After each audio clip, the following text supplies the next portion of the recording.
Hey loves, it's Britt, and in this video I'm talking about natal Sun conjunct to Mercury. So if you were born with the Sun and Mercury conjunct in your natal chart. So this conjunction is pretty common. You'll know a few people in your life that have it, or maybe you have it. It's the only aspect that can be made between the Sun and Mercury in the natal chart because of how close Mercury travels to the sun or from the sun. Um, and it definitely is very noticeable in people. When people have the sun conjunct to Mercury, you can tell. And let's talk about that. So, these people are highly intelligent.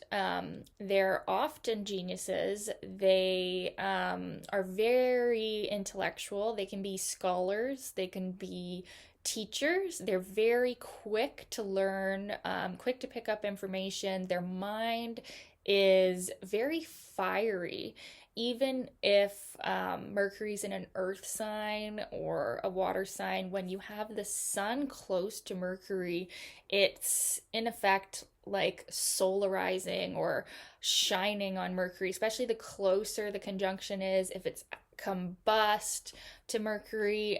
So the closer this gets, the stronger this is going to be. But you can feel this conjunction up to 10 degrees, I would say. Um, so yeah, these people are very fiery in their mind, not necessarily emotionally or anything like that, just in their ideas about life. It's quite often that they have a set of ideals that they, believe strongly, and they can't really see outside of that. And the area of the sign, so that sign's energy, the house placement this conjunction is taking place in, they have a lot of mental energy, drive, and focus on this area. So there's a few things that happen with this conjunction that are pretty cool.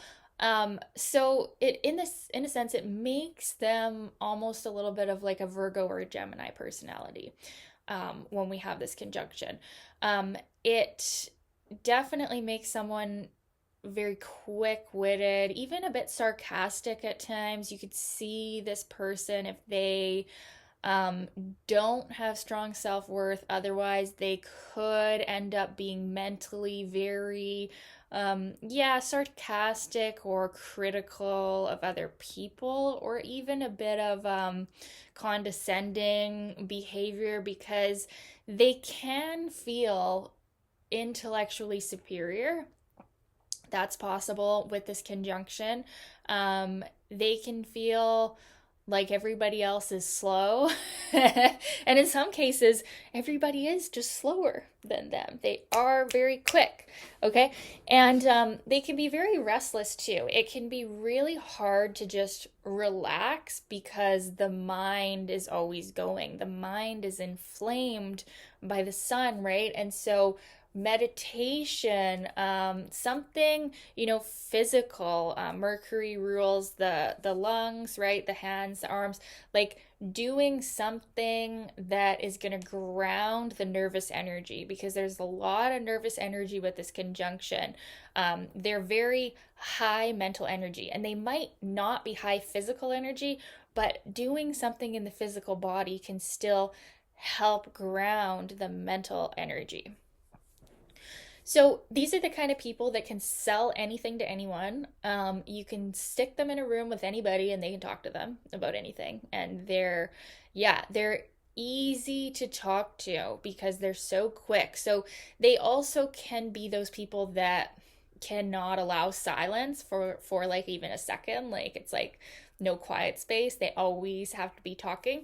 In some cases, these people can be very talkative, chatty, chatterboxes. It can be hard, you can't get a word in edgewise. Like that's one manifestation of this conjunction. You'll always be able to tell when people have this conjunction, or even if Mercury is conjunct to something else, sometimes you can see people being quite chatty. But this conjunction can definitely um, be someone that just cannot stop talking because there's just so much going on for them in their minds.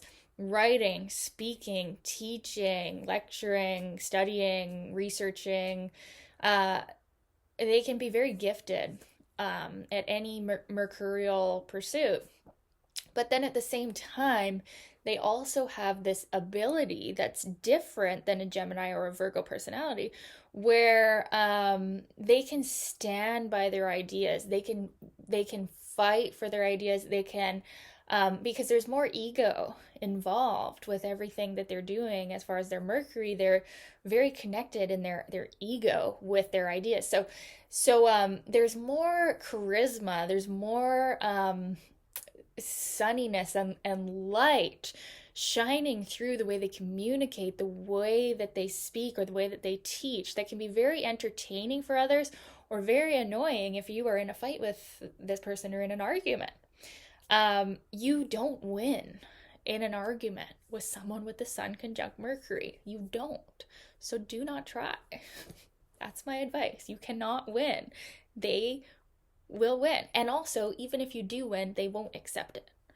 Because depending on how close this conjunction is, they are usually always right in their minds. And they can take time, like they can maybe have self-reflection later on in life as they grow, as they evolve, as they mature.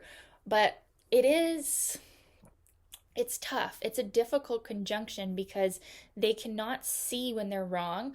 They cannot see if their ideas are wrong. They're not able to perceive themselves from the outside, and so in an argument they feel that they're always right usually. And until they have more time to think about things, they impulsively, instinctively cannot see outside themselves. So this can be a very biased placement. One of my books said that if it's within 8 degrees, they're very egocentric because Mercury is not far away from the sun. They have no perspective outside of their own, right? And you could have other things that are going to mitigate this. You could have, some Neptune aspect to it or something that allows them to feel for other people more. But this conjunction in itself does not do that. So it is essentially more difficult because it can be hard to gain perspective. This is kind of like the Sun conjunct to Moon, except rather than emotionally, it's mentally we can have a hard time gaining perspective.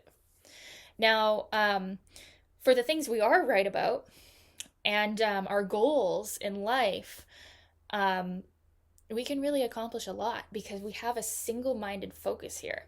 We have the ability to direct this nervous energy, to direct this restless energy toward a goal that's meaningful. And we're not going to be stopped with this conjunction because we have the light of our sun shining on our Mercury, our mind. So we have more willpower. We have more staying power to, stick with our ideas or stick with the plan, right? And so that can be very favorable. These people can be, like I said, intellectual scholars, teachers, writers, speakers, anything mercurial. They can do really well. Arguers, professional arguers, lawyers, salespeople. Like they're very good at talking to people as well. Even if they don't always like it, they're a natural at it. This doesn't necessarily show an extroverted personality, especially if it's in water or something. But it does show that if we're put in that situation, we can do it. And see, sometimes with this conjunction, you don't realize your giftedness. You don't realize that not everybody is this good with people. Not everybody's this intelligent. You just think you don't see outside yourself, so you don't see how brilliant you truly are. And with this conjunction, you are brilliant and you have the ability to captivate others with your ideas and with your mind, and the light radiating from the way that you communicate with conviction and light and force at times. You're extremely powerful and you have manifestation powers. You have powers to turn your thoughts into reality because we have Mercury, the planet of our mind, and our thoughts submerged, combust, conjunct with our sun, which can represent our purpose and our goals in life. So you are unstoppable with this conjunction. It can be very favorable. It's definitely noticeable when you see people with this conjunction, they have a power. They have a very authoritative way of communicating, and you can tell they won't be told what to do. They like to be telling more than they like to be told what to do. Now, with time and wisdom, they can open up to other people's ideas for sure. But in this lifetime, they are perhaps meant to be a leader. Maybe they are meant to be a thought leader or a teacher or someone who's telling other people. So yeah, it's a very exciting, interesting conjunction. I'm excited to be doing more natal aspects, so let me know in the comments, you guys, any more natal requests. Let me know how you felt about this video. Was it accurate? Was it not accurate? Sun, Mercury people, let me know. I'm sure you have something to say about the way I described this, and I'm sure you could have said it better. Okay, love you guys, and we'll talk soon. Bye.